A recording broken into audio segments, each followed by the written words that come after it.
Alors, on va parler des Bucks de Milwaukee. On va se poser la question de savoir qui peut battre cette équipe en 7 matchs en série de playoffs, puisque l'équipe de Milwaukee est qualifiée pour les playoffs, première équipe NBA à participer aux playoffs, les Denver Nuggets. Première équipe avec 50 victoires aussi. Exactement, voilà. Les Nuggets suivent derrière. Avant de se poser cette question, on va discuter avec Hugo Besson, qui est un joueur drafté NBA par les Milwaukee Bucks, deuxième tour, 58e position. Est-ce qu'on peut, se replonger avec toi dans l'expérience draft, puisque c'est un moment important dans une carrière, un projet que tu visais peut-être depuis tout jeune. Explique-nous un peu comment ça s'est passé, les contacts que tu as eus avec la franchise et que tu as encore peut-être aujourd'hui. Donc, j'ai beaucoup de contacts avec la franchise, oui, ils me suivent beaucoup, ils m'envoient beaucoup de messages, ils m'appellent souvent, même en passant par mes agents et tout ça, donc j'ai vraiment un vrai contact avec eux. Ils ont un suivi, je pense, ils sont vraiment à fond, intéressés par moi, en tous les cas, c'est ce que je ressens. L'expérience que j'ai vécue cet été, elle était vraiment très enrichissante pour moi. C'est un autre monde, quoi. La NBA, c'est un truc de fou. Tu fous un pied sur le terrain, tu as déjà 15 coachs qui viennent prendre tes rebonds ou te dire de faire des trucs. Tu peux manger à la salle d'entraînement, elle est accessible 24 heures sur 24. Donc c'est vraiment une super expérience et j'ai fait beaucoup de workout NBA, donc j'ai vu pas mal de salles d'entraînement, de comment ça se passait dans certaines franchises. Et les Bucks, ça faisait vraiment partie de cette franchise où vous sentez que l'intérêt il était vraiment énorme autour des joueurs et de comment ils se sentent. Et de toi aussi, pour le coup, parce que quand tu as un workout avec eux, est-ce que tu as senti à la fin que c'était dans cette franchise que vous souhaiterez te drafter, par exemple ? Oui et non. Après, ça, dans les workouts, en général, quand ils t'appellent, c'est qu'ils sont très intéressés par toi, sinon ils ne t'appellent pas. Mais c'est vrai que j'avais eu un bon sentiment avec les Bucks. Quand j'avais parlé avec eux, justement, à l'issue de mon workout, j'avais eu un bon rapport avec eux. Donc, c'est vrai que ça faisait partie des franchises où je me sentais le plus à l'aise. Tu parles avec qui quand tu dis que tu échanges avec eux, précisément ?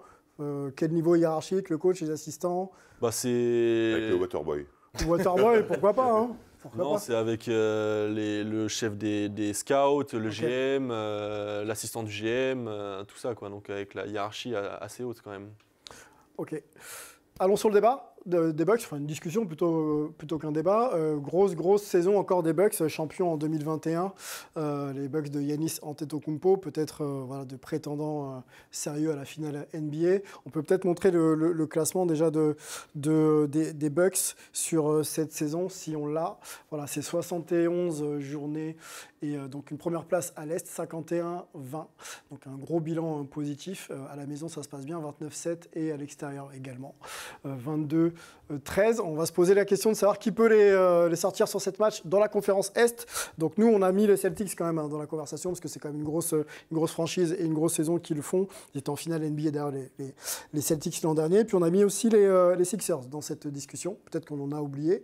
Vous me direz.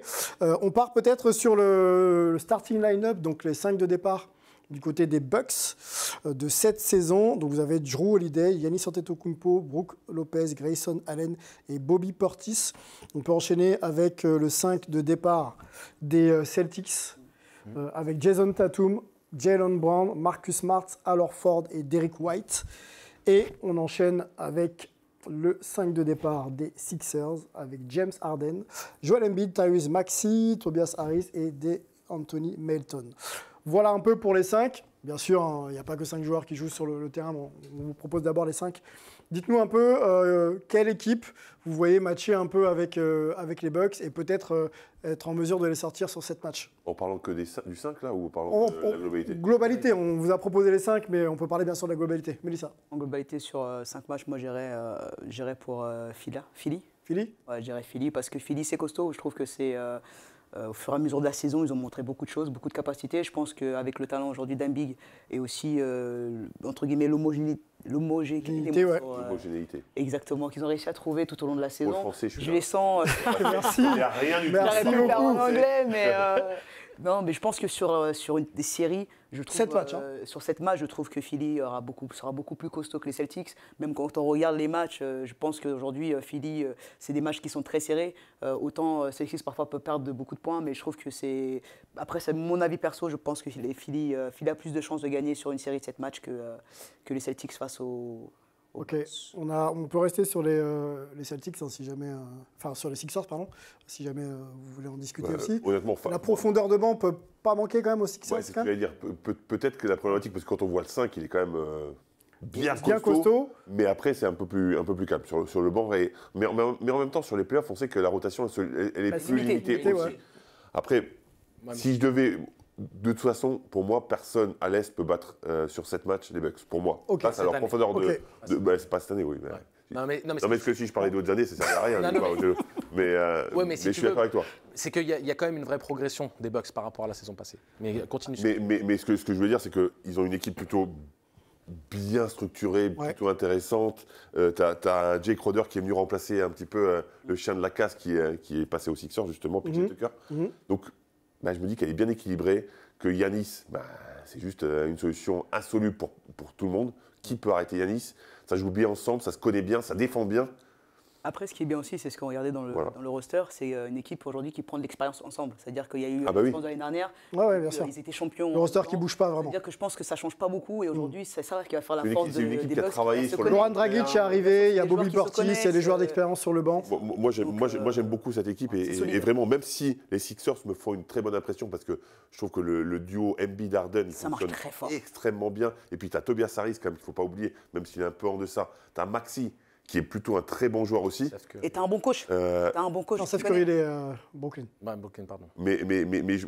Alors par contre, le coach, j'ai un plus un bémol sur Doc Rivers quand même, qui ne m'impressionne pas vraiment. Mais qui a beaucoup d'expérience. Moi, c'est sur une série de 7 matchs, l'équipe la plus dangereuse pour moi. Alors après, je ne peux pas dire l'équipe la plus dangereuse, parce que quand tu as Joel Embiid face à toi, avec James Harden, il faut trouver la solution. Donc, si tu veux, je vais plutôt essayer de compléter l'analyse qu'on a donnée. Vas-y. J'ai du mal à mettre Boston au-dessus des Sixers ou les Sixers au-dessus de Boston. Ils ont des armes différentes, ils ont une philosophie de jeu un peu différente, ils n'ont pas le même effectif. Aucune des deux équipes peut, en 7 matchs, déranger franchement les Bucks. Non, mais tout le monde est en capacité de le faire, mais ça dépend de quoi? Ça dépend de ton niveau de performance. Pour moi, les Sixers sont en capacité de le faire s'ils mettent dedans de loin.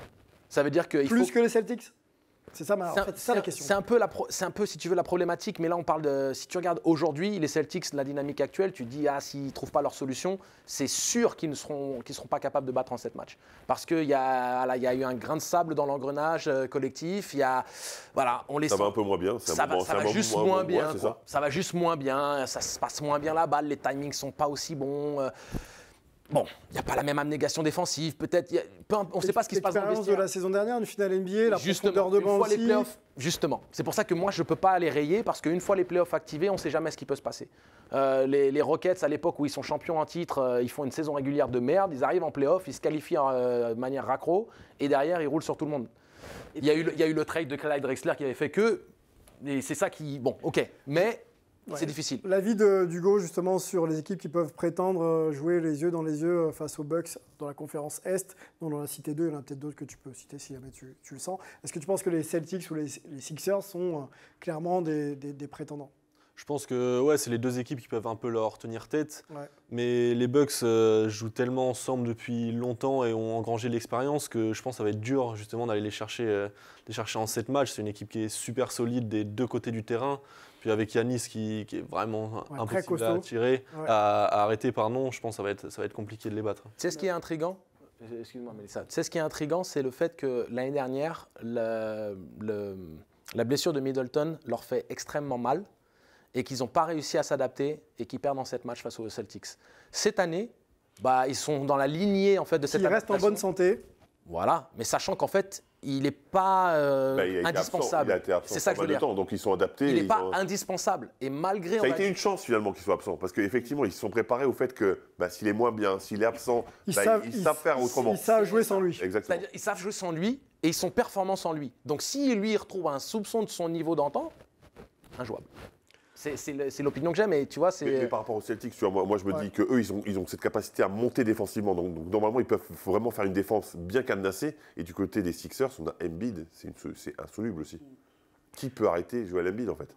Bon, on a quand même Brook Lopez qui sait défendre, mais effectivement, défendre au large, c'est pas trop son truc. Déjà, et ses déplacements latéraux, Brook Lopez, même s'il se déplace plutôt bien pour son gabarit, c'est quand même dur sur une Oui, c'est dur. Ils font un choix en fait où Embiid va avoir énormément de responsabilisation, encore plus que maintenant. Un peu trop. Et le problème, c'est que moi, de ce que j'observe de lui, il fatigue le gros baba. Il fatigue, il a du mal. Donc si tu fais une série de 7 matchs où tu joues tous les 2 jours, je ne sais pas. Il est absolument extraordinaire individuellement. C'est un des 3 candidats légitimes pour le MVP cette saison avec Jokic et Antetokounmpo. Donc tu es en train de me dire que tous les mots, tu les mets en anglais et MVP. Mais MVP, non mais vraiment, c'est pour blaguer là. C'est le incroyable. dictionnaire d'Angelo. Là comme ça, mais par contre MVP quoi.